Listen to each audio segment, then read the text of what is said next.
ایران اور اسرائیل کے درمیان جو بڑھتے ہوئے تحفظات ہیں، ملٹری کنفرنٹیشن ہے اور وار لائک ٹینشنز ہیں، اس سے کہیں نہ کہیں پورا ریجن جو ہے وہ کمپرومائز ہو رہا ہے. دونوں ممالک کی جو جنگی اس وقت صورتحال ہے وہ کشیدہ سے کشیدہ تر ہوتی جا رہی ہے. ان کی وار کیپیبلٹی آخر کہاں تک جائے گی؟ اسرائیل ٹیکنالوجیکل ایڈوانسمنٹ میں بہت آگے ہے، ایران فی الحال کمزور ہے لیکن بھرپور جوابی کارروائی کر رہا ہے، کل سے مسلسل ریٹیلیٹ بھی کر رہا ہے.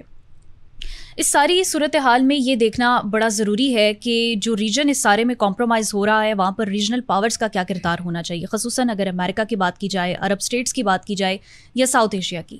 اس سب پر ایک تفصیلی گفتگو کرتے ہیں. میرے ساتھ موجود ہیں air commodore retired Khalid Chishti صاحب، جو کہ ہمارے سیزن ڈیفنس انالسٹ اور اسٹریٹجک افیئرز ایکسپرٹ ہیں. السلام علیکم سر، کیسے ہیں آپ؟ Thank you Faiza. وعلیکم السلام. Thank you for inviting. Thank you sir. Sir سب سے پہلے تو میں یہ جاننا چاہوں گی، آپ جو پولیٹیکل اسپیکٹ میں اس کو پہلے ڈسکس کریں کہ یہ جو کانفلکٹ ہے یہ یہاں تک کیسے پہنچا؟ دیکھیے، ٹریڈیشنلی امام خمینی سے شروع ہوا. جب شاہ آف ایران کی حکومت تھی یہاں پہ، میں کوئک فاسٹ فارورڈ کروں گا، اور وہاں تک یہ بہت اسٹرانگ ایلائی تھا ایران جو تھا جی امریکہ کا. جب خمینی کی حکومت آئی اور زیادہ تر اس کے بعد پاسداران انقلاب کے پاس ٹرانسفر ہو گئی پاور، تو یہ امریکہ کو ناگوار گزری. بالکل. اور ظاہر ہے اس کے جو انٹرسٹ کلیش کیے اس کے ساتھ، اور آپ نے دیکھا کہ جو بھی بعد میں ڈیولپمنٹ ہوئی، ایران نے سبسروینٹ ہونے سے انکار کر دیا، پرٹیکولرلی ٹو اسرائیل. جی. اور بہت سارے عرب ملک جو آپ جانتی ہیں وہ اتنے ہاسٹیلٹی اپنی ختم کر چکے ہیں، بلکہ ڈپلومیٹک ٹائز ہیں بہت سارے ملکوں کے اسرائیل کے ساتھ. اور ظاہر امریکہ یہی چاہتا ہے کہ ایران بھی ایک اور سبسروینٹ ملک بن جائے اور کوآپریٹ کرے. اس کے لیے وہ تیار نہیں ہے. اور امریکہ خود کیونکہ سپر پاور ہے اور سامنے نہیں آ سکتا، اور وہ کولڈ وار کا زمانہ بھی نہیں ہے، تو کوورٹ رہنا پڑتا ہے، یعنی ہڈن رہنا پڑتا ہے. اور اس پہ بیہائنڈ دا سین رہتے ہوئے ایک اسرائیل اس کے پاس چوائس ہے جس کو وہ کنفرنٹیشن کے لیے ایک قسم کا استعمال کر رہا ہے. اور یہاں تک سچویشن اس لیے آئی ہے کہ انٹرسٹ کلیش کر رہے ہیں. ریجنل جو اسٹیبلٹی کے پوائنٹ آف ویو سے ان کے اپنے اپنے پرسپیکٹو ہیں. اور سب سے اسٹرانگ جو اب سب کو معلوم ہے کہ وہ نیوکلیر پروگرام ہے، جو ایران چاہتا ہے کہ اگر ہم بھی نیوکلائزیشن پروگرام کو آگے بڑھائیں. ویپن بنانا یا نہ بنانا وہ تو بعد کی بات ہے، لیکن ایران کے مخالف امریکہ سب سے بڑا اس لیے بھی ہے کہ وہ پروگرام ہی نہیں چاہتے وہ کنٹینیو کریں. بالکل. یہ بیک گراؤنڈ ہے. انٹرنیشنل پرسپیکٹیو میں آپ اس کو کیسے دیکھتے ہیں؟ کیونکہ ایران کو مسلسل جو ہے وہ اس میں ڈی گریڈ بھی کیا جا رہا ہے، ڈی فیم بھی کیا جا رہا ہے. اس کو اپنے جوہری ہتھیار بنانے کا اختیار نہیں ہے، لیکن اسرائیل کو پورا اختیار ہے کہ وہ کہیں پر بھی گھس کے تو جنگی صورتحال پیدا کرے اور کسی بھی ملک کی سالمیت کو نقصان بھی پہنچائے اور اسے نیوکلیر ہتھیار بنانے سے روکے بھی. مذاکرات سے سلسلہ جنگ تک آ گیا. آپ اس کو کس طرح سے دیکھتے ہیں؟ نہ اس میں کوئی UN کا کردار ہے، نہ کوئی نیشنل سیکورٹی کونسل جو ہے وہ اس کو دیکھ رہی ہے. انفارچونیٹلی جب ہم بچپن میں دیکھتے تھے تو ہم سمجھتے تھے کہ دنیا بھی شاید اتنی مہذب نہیں ہوئی جی، اور قانون کی پاسداری نہیں سمجھتی کہ کیا ہوتی ہے. لیکن جو بڑے ہوئے تو ہم نے یہ ریئلائز کیا کہ شاید یہ آلموسٹ جنگل کا قانون ہے.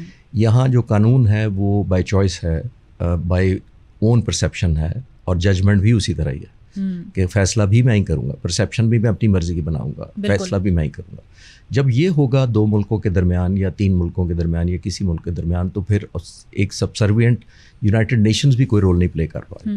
جب ورلڈ وار کے بعد یونائٹڈ نیشنز بنائی گئی تھی، وہ اس مقصد کے لیے بنائی گئی تھی کہ آئندہ بڑی جنگیں نہ ہوں، کسی ملک کے درمیان بھی انسٹیبلٹی کا دو ملکوں کے درمیان ہو پیدا، تو یونائٹڈ نیشنز ایک رول پلے کرے. جی، وہ اس کا پولیسنگ رول ہونا چاہیے تھا. لیکن over a period of time آپ نے دیکھا کہ وہ اٹ سیلف ہی ہائی جیک ہو گئی، وہ اٹ سیلف اس کی ورتھ ختم ہو گئی، سوائے کنڈیم کرنے کے، ایک ریزولوشن پاس کر لیں کہ اس کا رول کوئی نہیں رہ گیا. اور جو بہت سارے خطے کے ممالک ہیں وہ ڈپلومیٹک طور پر صرف ایک کنڈیم دے دیتے ہیں، ایک لیٹر نکال دیتے ہیں پریس کو کہ جناب ہم برا سمجھتے ہیں، لیکن اس سے زیادہ کچھ نہیں کر پاتے. اور جتنی انفیکٹو ہوگی یونائٹڈ نیشنز یا ورلڈ باڈیز کوئی بھی ہوں، چاہے آپ کے سامنے OIC کا کیا رول ہے، نہ ہونے کے برابر ہے. یونائٹڈ نیشنز کا کوئی رول نہیں رہ گیا، اور باڈیز جتنی ہیں ان کا انٹرسٹ رہ نہیں گیا. اور جب تک ظاہر ہے ان کی امپاورمنٹ نہ ہو، اور وہی سپر پاورز، یہ جو بات آپ کر رہے ہیں انٹرسٹ کے حوالے سے، یہ سارے انٹرسٹ اگر عرب اسٹیٹس کی بات کی جائے تو وہ کہیں نہ کہیں انہی ڈومیننٹ پاورز کی طرف شفٹ ہو گئے ہیں. اب آپ کو کیا لگتا ہے کہ ایران جو ہے وہ مسلسل ریٹیلیٹ تو کر رہا ہے، بہت ساری سینکشنز بھی اس پر ہیں جس کی وجہ سے وہ پروگریس نہیں کر پا رہا اس طریقے سے، لیکن دوسری طرف ان پاورز کو بھی کہیں نہ کہیں کمپرومائز تو کرنا پڑ رہا ہے. اب آپ دیکھ رہے ہیں تیل کی پرائسز مسلسل انکریز ہو رہی ہیں. ایسے میں انٹرسٹ بیس پہ کسی کو تو آگے آنا چاہیے، ایران کو سپورٹ کرنا چاہیے. دیکھیے، انٹرسٹ ہوتی ہے جب بھی آپ کسی کو سپورٹ کرتے ہیں اپنی نیشنل انٹرسٹ میں کرتے ہیں، کسی کے ساتھ کوئی رشتہ داری نہیں ہوتی. یہ مسلم امہ کا لفظ کتابوں میں رہ گیا. اب آپ نوٹ کریں کہ کسی ملک کی نیشنل انٹرسٹ ہوگی. ہندوستان اور پاکستان کی ابھی اسکلیشن ہوئی، ہماری وار ہوئی، اسرائیل نے کس وجہ سے سپورٹ کیا ہندوستان کو؟ نہ اس کے بارڈر ملتے ہیں، نہ اس کی زبان ملتی ہے، نہ ان کا مذہب ملتا ہے، نہ ان کی نیشنل اسٹریٹجک انٹرسٹ آپس میں کامن ہے اس سینس میں. صرف ایک مخالفت تھی کہ پاکستان کو لیٹ ڈاؤن کرنا. تو دنیا آج کل نیشنل انٹرسٹ سے چلتی ہے، دنیا اس سے نہیں چلتی ہے کہ آپ کا کیا انٹرسٹ ہے. اور اسرائیل نے ایک سمارٹ پلے کیا ہوا ہے. اسرائیل کا میں آپ کو بتاتا چلوں کہ پچھلے 15 سالوں میں تقریباً اسرائیل نے اپنی جو ڈیفینس ایکسپورٹس ہے اس کو 3 گنا بڑھایا ہے. تقریباً 6 بلین سے لے کر اس وقت پچھلے سال 2024 میں انہوں نے $15 بلین کی ایکسپورٹ ویپنز کی بات کروں وہ کی ہے. اور آپ شاید حیران نہ ہوں گے یہ سن کر کہ اس میں سے 40% جو حصہ ہے وہ انڈیا کا ہے ڈیفینس امپورٹ کرنے میں. اور آپ اس سے بھی زیادہ شاید اب حیران ہوں گی کہ اس میں سے 25% عرب ملک کلائنٹ ہے. کیا بات ہے. تو اگر عرب ملک کلائنٹ ہیں اسرائیل ویپن کے تو ظاہر ہے ٹیکنالوجی انہیں ان سے لینی ہے، ٹریننگ انہیں ان سے لینی ہے، امپلائمنٹ اسٹریٹجی ان سے سیکھنی ہے، تو وہ کیسے بگاڑ لیں گے.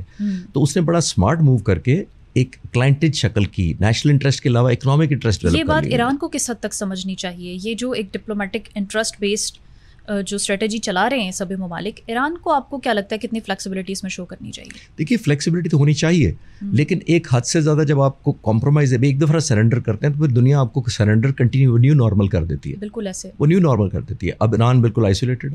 دوسری طرف آپ دیکھیے کہ جو اسرائیل کو ہے، جب سے اسرائیل بنا ہے، میں آپ کو بتاتا جاتا ہوں ڈیٹا، $265 بلین کی سپورٹ کی ہے ملٹری امریکہ نے.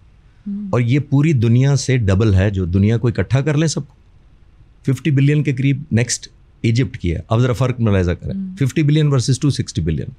اگر امریکہ اتنا آل آؤٹ اسرائیل کو سپورٹ کرتا ہے اور باقی ملکوں کو نہیں کرتا ہے، آپ نے نوٹ کیا ہوگا کہ پھر اسٹینڈ لون اگر ایک دفعہ ایران سرنڈر کرتا ہے یا کمپرومائز کرتا ہے، سرنڈر میں ملٹری سینس میں نہیں کہہ رہا، سرنڈر میں خواہشات کو سرنڈر کہہ رہا ہوں کہ وہ کہتا ہے جی ٹھیک ہے میں مان لیتا ہوں، آپ انسپیکشن کر لیں، تو کیا رہ جائے گا.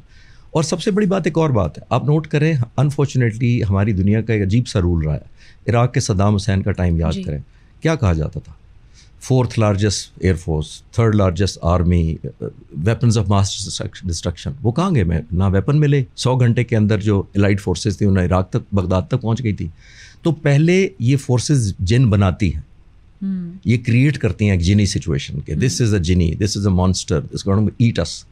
وہ کریٹ ہو جاتا ہے، دنیا ساتھ دینا شروع کر دیتی ہے، ٹیسٹلی، ولنگلی، انولنگلی یا مجبوریوں کے تحت دنیا ساتھ دینا شروع کرتی ہے. اور جب ساتھ دینا شروع کرتی ہے اس کے بعد آپ دیکھیں ان کو اٹیک کرنا، ان کو سبسروینٹ کرنا، ان کو ڈیفیٹ کرنا، ان کا ایئر ڈیفینس ناک آؤٹ کرنا، ایتھیکلی ملیٹریلی پھر وہ جائز سمجھا جاتا ہے، دنیا خاموش ہو جاتی ہے. تو ایران انفارچونیٹلی اس کا وکٹم بنا ہے، نو ڈاؤٹ اباؤٹ اٹ. لیکن جو نیوکلیر پرالیفریشن کا پروگرام وہ کر رہے ہیں، وہ کہتے ہیں یہ ہم پروگرام پیسفل ہے، ثبوت کسی کے پاس کوئی نہیں ہے.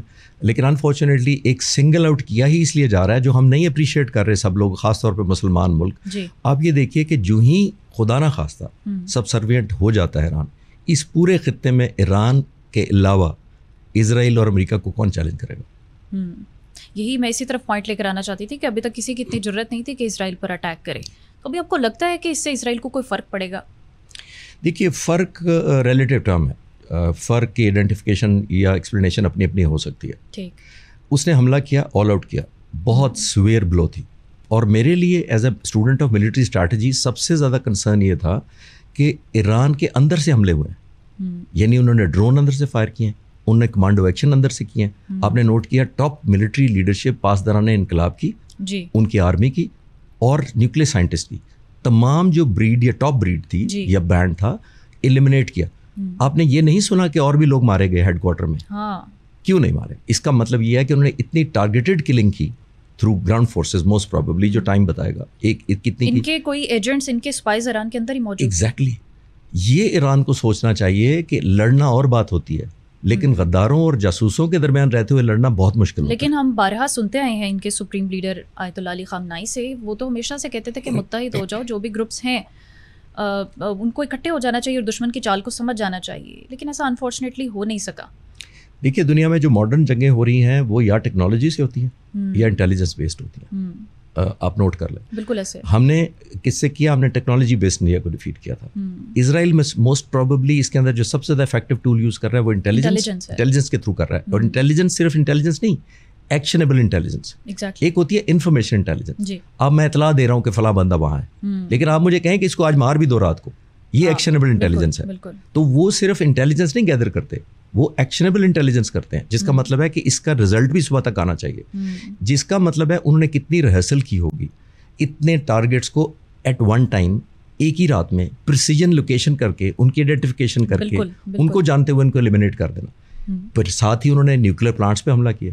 میں پڑھ رہا تھا, میں اتنے عرصے سے پڑھتا آیا ہوں ایز اے اسٹوڈنٹ, ان کے جو نیوکلیر پلانٹس ہیں وہ 80 سے 100 فٹ زمین انڈر گراؤنڈ ہے جی.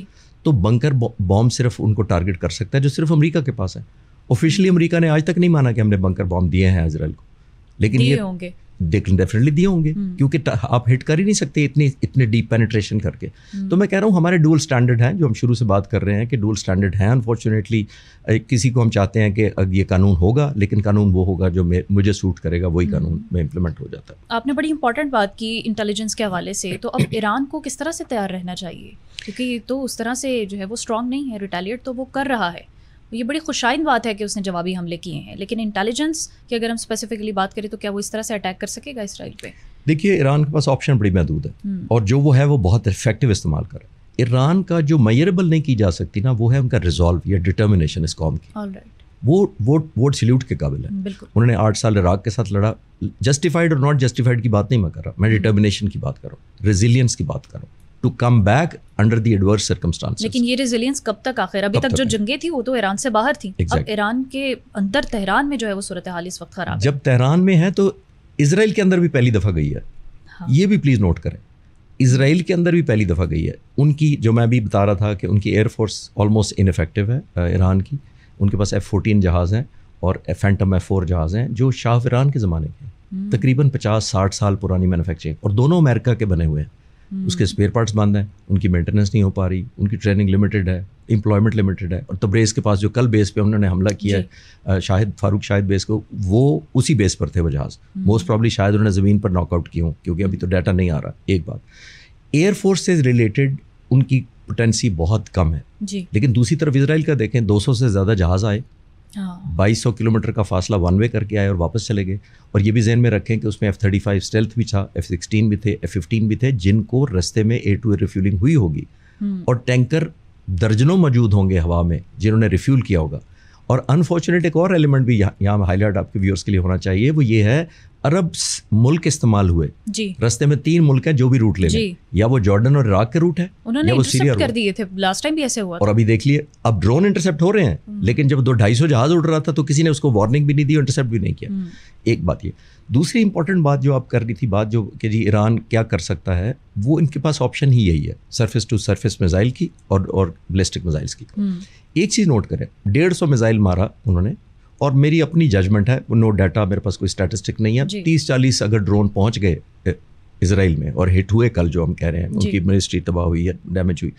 دیکھیے پورے اسرائیل کے اندر خوف ہے اس وقت. جی بالکل, صرف 1 کروڑ آبادی ہے ان کی, اور جغرافیکلی اگر نقشہ دیکھیں تو بہت تھوڑی زمین بھی ہے ان کے پاس, یعنی بہت تھوڑی لینڈ ہے جس کے اوپر حملے ہو رہے ہیں.